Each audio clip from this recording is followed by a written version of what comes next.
Ahab ராஜாவுடைய மகன் தான் யாரு? அகசியா. அந்த அகசியா பாரு, நான் என் மேல் வீட்டில் இருக்கும்போது நம்ம கைப்பிடின்னு சொல்லுமே, அந்த கைப்பிடி எப்படியோ உடஞ்சி நான் கீழே விழுந்துட்டேன். இப்போ நான் வியாதி படுக்கையில் இருக்கேன். நான் எழும்போனா எழுவ மாட்டேனா? பாகால் செப் என்கிறதான அந்த சிலை இடத்துல போய் கேட்க அனுப்புறான்.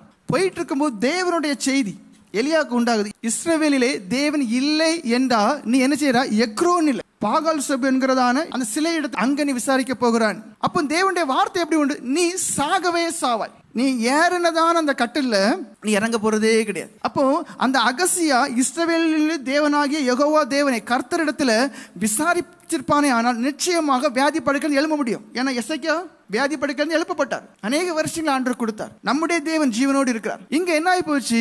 அந்த மெய் தேவனை அப்படியே விட்டுட்டு யாரை தேடுறார்? பாகால் செப் என்கிறதான அந்த சிலை இடத்துல போய் கேட்க அனுப்புறான். வேதனைகளும் நிந்தைகளும் அவமானம் நிறைந்த வாழ்க்கையும் முடிவு எப்படி? பரிதாபமா இறந்து போற.